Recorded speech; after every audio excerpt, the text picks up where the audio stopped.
ibadah kami Tuhan, dari awal, pertengahan, hingga pada berakhirnya nanti Tuhan.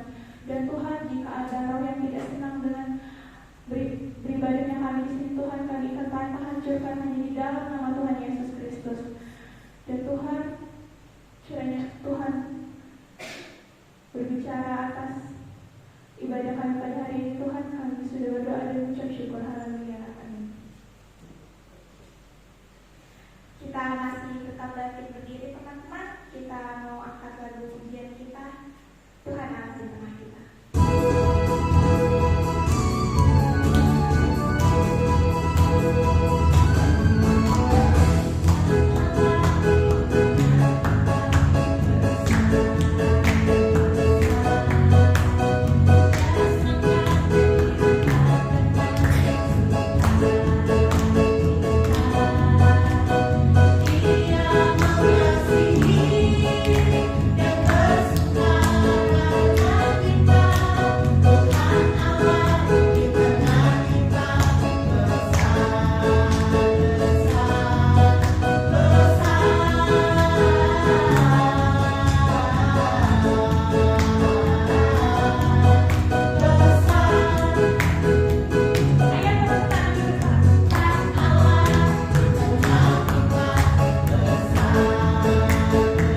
berbicara di dalam hati mereka Bapa. Dan kami tahu Tuhan, ketika kami datang dan mau mendengarkan firman Tuhan, ada roh-roh yang berusaha untuk mencuri firman daripada kami Tuhan. Dan saat ini Bapa, roh yang menghalangi firman Tuhan, yang berusaha mencuri firman Tuhan, roh kebencian, kemarahan, apapun namanya Tuhan, saat ini kami ikat, kami tolak, kami patahkan, dan kami hancurkan kuasanya di dalam nama Yesus, di dalam nama Yesus. Dan saat ini Bapa, kami siap untuk mendengarkan firman Tuhan, dan di dalam nama Tuhan Yesus kami berdoa dan mengucap syukur. Haleluya. Amin. Shalom saudara semua, saya persilakan untuk duduk kembali. Shalom. Shalom. Sekali lagi shalom. Shalom. Puji nama Tuhan.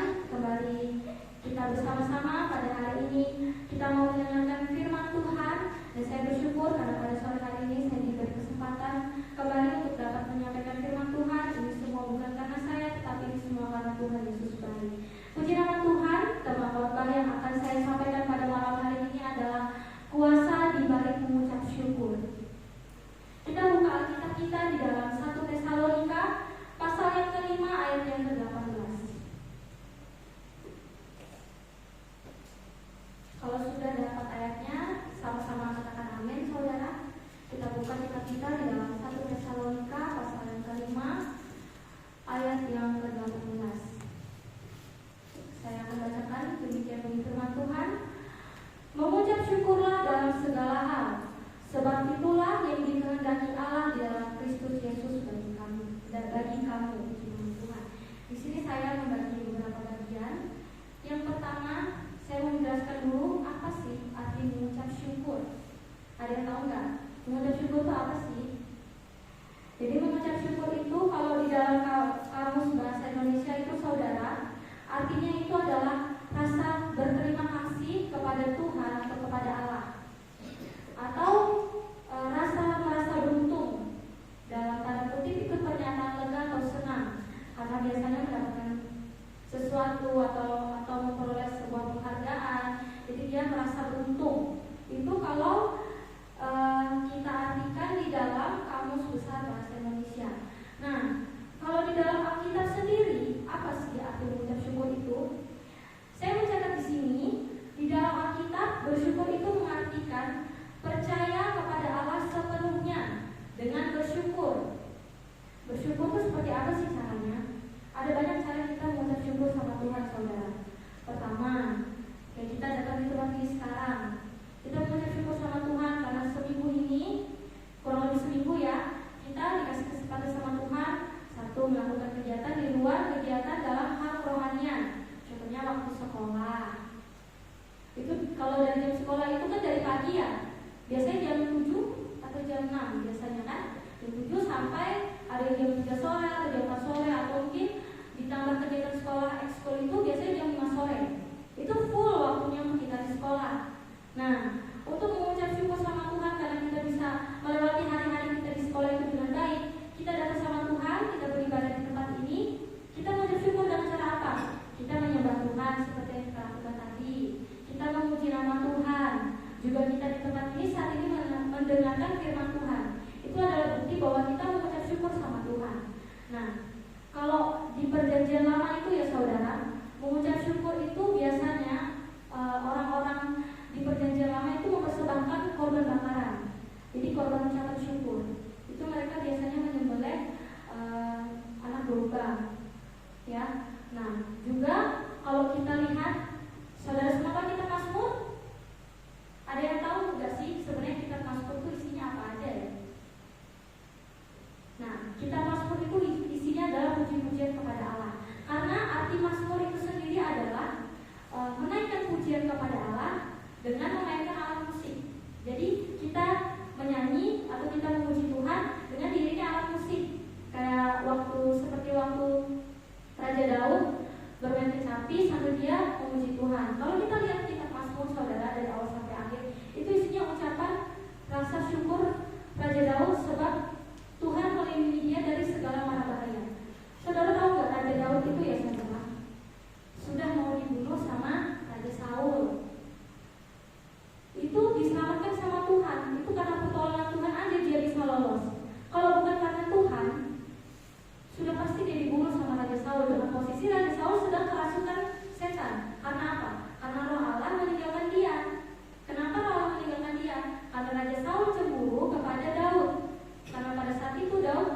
tetapi dipersiapkan Tuhan menjadi raja. Karena Saul sadar, waktu di awal Saul belum sadar kalau Saul ditinggalkan roh Tuhan, tetapi kemudian Saul sadar, dan ketika roh jahat itu menguasai hatinya, dia menjadi benci sekali sama Daud. Karena saudara tahu, roh jahat dan roh Tuhan itu tidak bisa bersatu.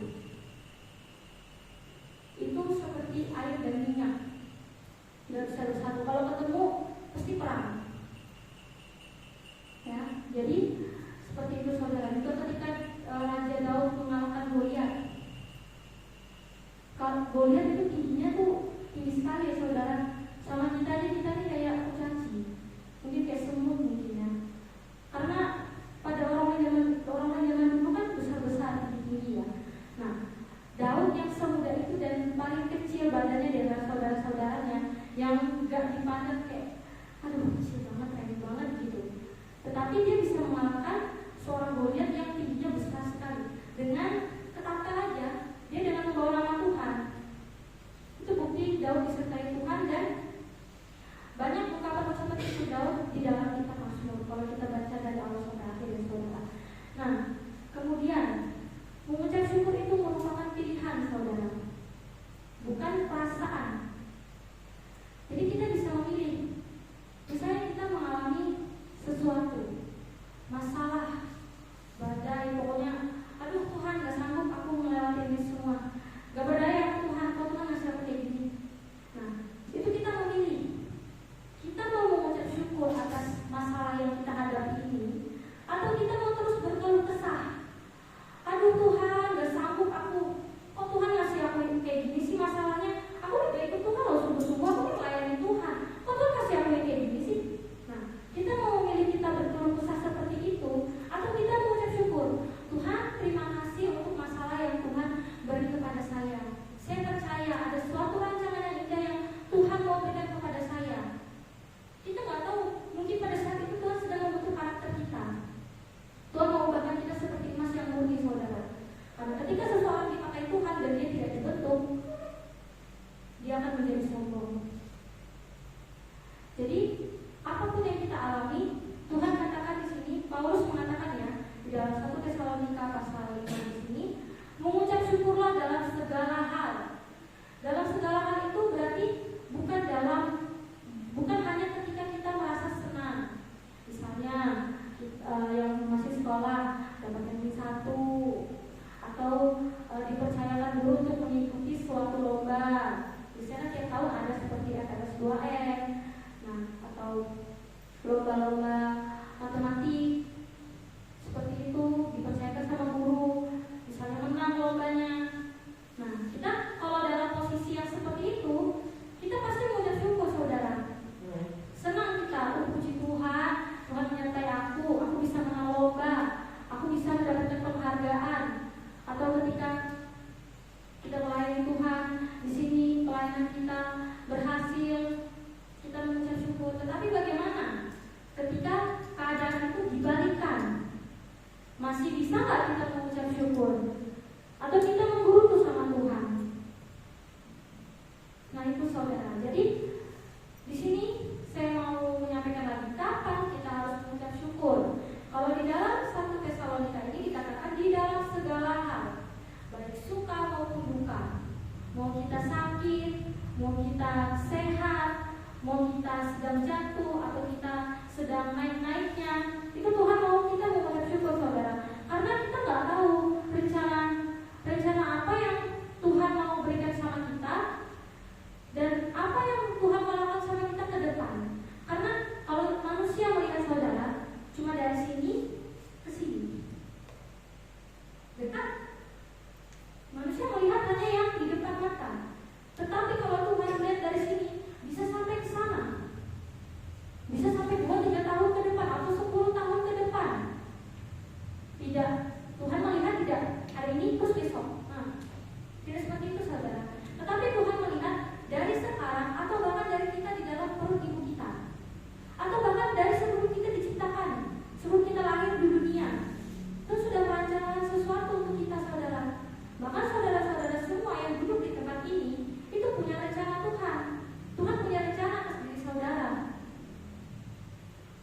Nah, di sini Tuhan mau katakan supaya kita mengucap syukur. Coba kita buka saudara di dalam Roma pasal 8.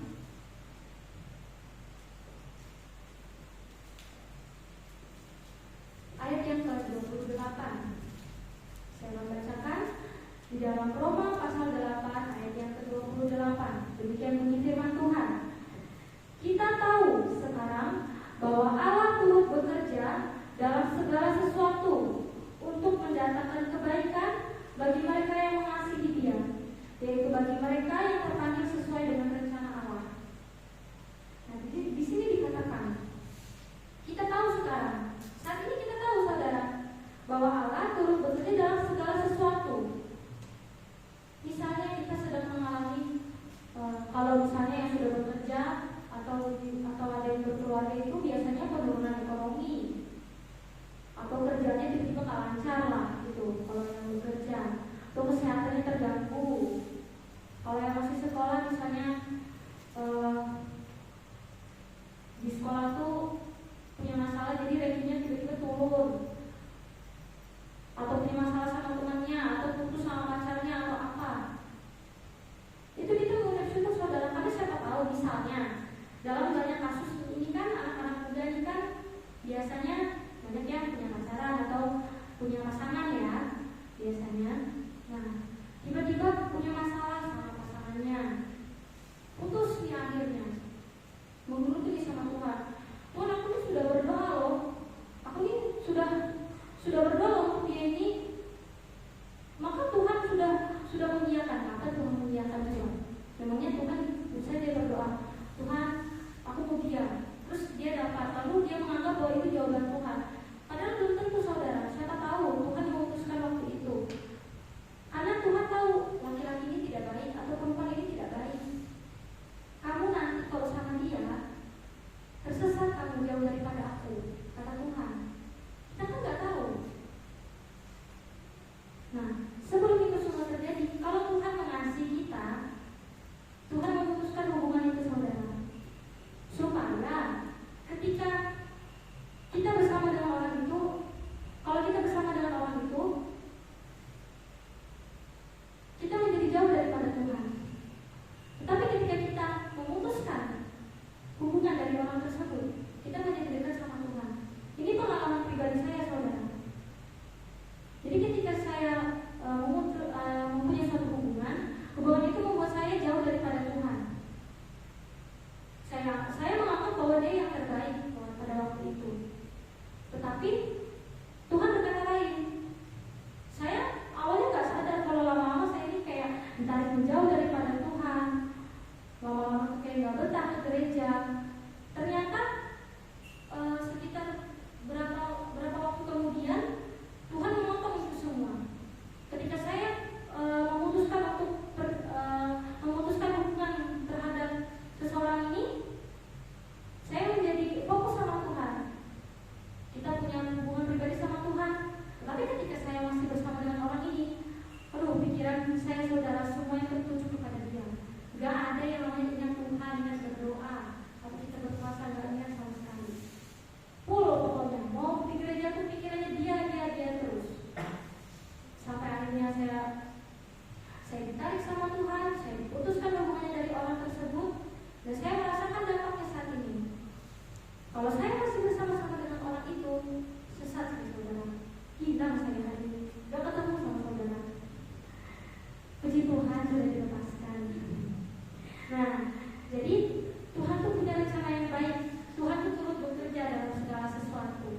Jadi saudara, jangan sedih, jangan putus asa, jangan merasa lemah tidak berdaya ketika saudara semua mengalami sesuatu. Sebab kita tidak tahu kalau itu adalah rencana Tuhan. Saudara tahu kisah Ayub.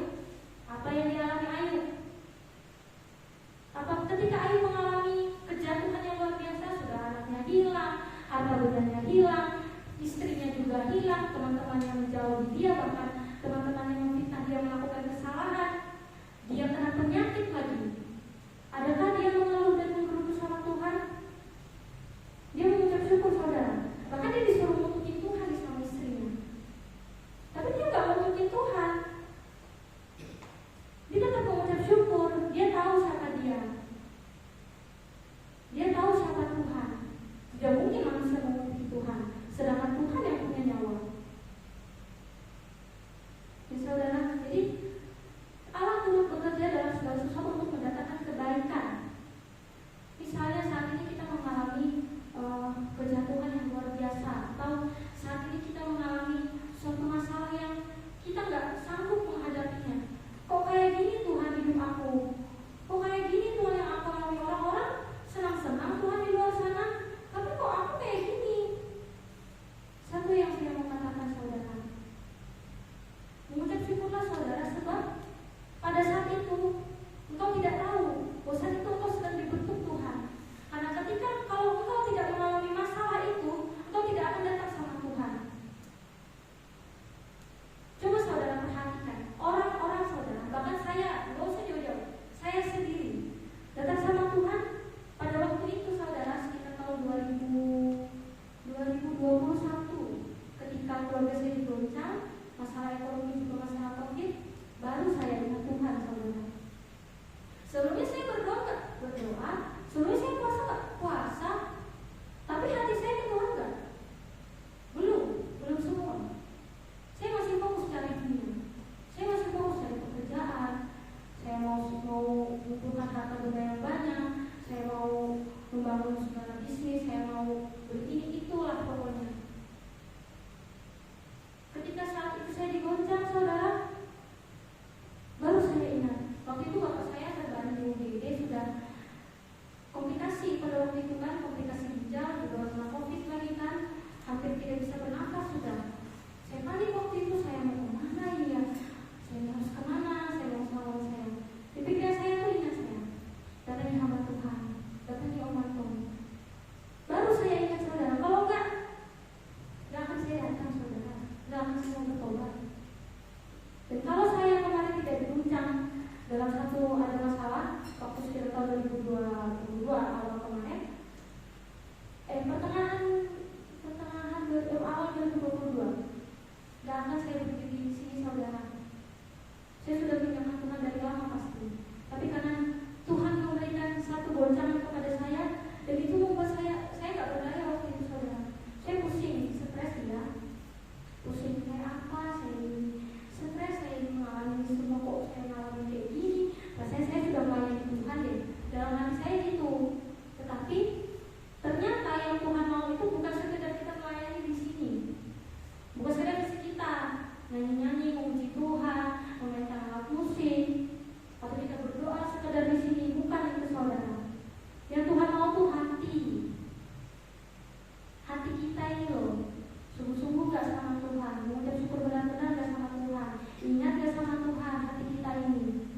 Kalau kita nyanyi-nyanyi di depan, memainkan alat musik di sini, atau nyanyi tamborin di sini, semua orang bisa melakukannya saudara. Tetapi hatinya tuh sungguh-sungguh gak melayani, atau dia punya motivasi yang lain ketika melayani. Nah, itu saudara. Jadi Tuhan mau mendatangkan kebaikan bagi semua orang yang mengasihi Dia, yang terpanggil sesuai dengan rencana Allah. Saudara-saudara semua di tempat ini punya panggilan. Makanya beberapa di antara kita mungkin ada yang mengalami sesuatu. Bersyukurlah saudara, sebab Tuhan lakukan itu semua supaya saudara datang sama Tuhan. Karena kalau saudara tidak mengalami sesuatu, saudara tetap di dalam dunia saudara yang indah, posisi saudara yang kuat secara ekonomi atau secara sosial, kalau punya teman yang banyak atau punya circle yang kuat dalam pertemanan, dalam hal ekonomi atau segala macam, nggak akan kalian dekat sama Tuhan. Kan kalian tenang, kita semua tenang. Aku punya duit banyak kok, aku punya teman yang bisa bantu aku kok, udah cukup itu bagi aku. Tapi kita lupa dari mana kita dapat itu semua kalau bukan dari Tuhan. Jadi saudara, kalau kita mengalami segala sesuatu, Tuhan mau kita bersyukur. Sebab rancangan Tuhan bukan rancangan kita.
ada kejadian yang gak diinginkan, itu lebih baik diadakan dulu artinya, karena cuacanya tidak bagus. Nah saudara, itu adalah waktu-waktu di mana kita harus mengucap syukur. Mau baik, mau senang, mau kita lagi biasa-biasa aja, kita harus selalu mengucap syukur. Nah, ciri-ciri orang yang mengucap syukur itu seperti apa sih saudara? Jadi ciri orang yang mengucap syukur itu mereka dekat dengan Allah. Mereka punya hubungan pribadi dengan Tuhan. Contohnya tadi sudah dicontohkan seperti Raja Daud. Raja Daud itu adalah raja yang dekat sekali dengan Allah saudara. Bahkan saking dekatnya dia dengan Tuhan, dia itu diluputkan dari berbagai macam masalah. Mulai dari dia membunuh Raja Saul, dia berperang dengan Goliat. Kalau saudara membaca kitab Mazmur, ada kesannya Raja Daud dia mengalami segala sesuatu, tetapi di akhir dia selalu mengucapkan, tetapi aku mengucap syukur kepada Allahku, sebab dia adalah kota perlindunganku, kota keselamatanku. Tuhan yang melindungi dia. Dia mengucap syukur karena apa? Nyawanya diselamatkan saudara. Bayangkan detik-detiknya peperangan kayak gitu saudara. Sudah di ujung tanduk, kemurahan Tuhan aja Raja Daud bisa selamat. Bahkan sekalipun Raja Daud jatuh di dalam dosa, Tuhan masih mengampuni dia loh. Karena apa? Raja Daud mau merendahkan diri. Kalau Raja Saul ditegur dengan Nabi Samuel mengeraskan hatinya, tidak mau dengar, dia tidak mendengar firman Tuhan. Tetapi Raja Daud mau merendahkan diri, sampai dia puasa turun dari tahtanya, minta ampun sama Tuhan. Itu mengapa Raja Daud dikasih Tuhan. Bahkan keturunan-keturunannya Raja Daud, Tuhan itu selalu mengatakan, membandingkan itu dengan Raja Daud. Kalau kalian baca di kitab Raja-Raja atau di Tawarik, 1-2 Tawarik itu sudah banyak disebutkan. Kemudian penulis kitab Mazmur juga Raja Daud. Saking dekatnya dia sama Tuhan, dia tahu kebaikan Tuhan itu saudara, sampai dia mengucap syukur. Demikian kita juga di sini saudara. Nah, kenapa sih kita tuh harus mengucap syukur? Boleh nggak sih kita tuh berkeluh kesah? Boleh, tetapi berkeluh kesahnya jangan keterusan saudara. Kalau keterusan, lama-lama ngomong terus.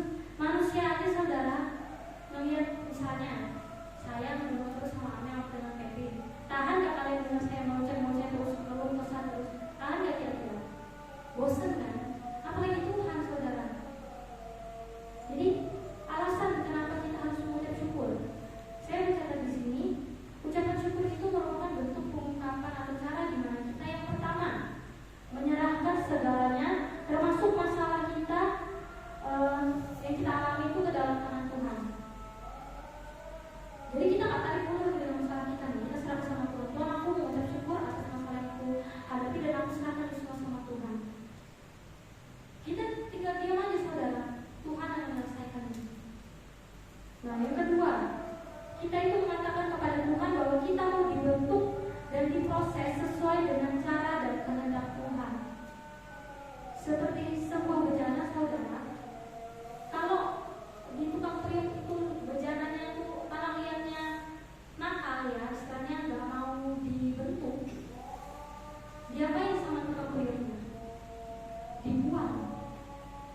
Tuhan mengatakan berbahagialah orang yang tidak melihat namun percaya. Nah, bagaimana cara kita mengucap syukur? Kita bangun hubungan sama Tuhan. Kita sering datang waktu kita ibadah seperti ini, atau datang persekutuan doa malam. Kita dengarkan firman. Lama-lama iman kita tumbuh, saudara. Karena iman itu tumbuh dari kebenaran akan firman Tuhan. Jadi semakin sering saudara dengarkan firman Tuhan, semakin sering itu ditanamkan di dalam hati dan pikiran saudara, itu semakin tumbuh. Dan firman itu akan hidup dan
anak-anak-Mu, Kau tambahkan talenta karunia yang ada atas setiap mereka, sehingga mereka mempergunakannya untuk kemuliaan hormat nama-Mu. Terima kasih Tuhan, terima kasih Yesus, sebutkan kami akan berpisah satu dengan yang lain.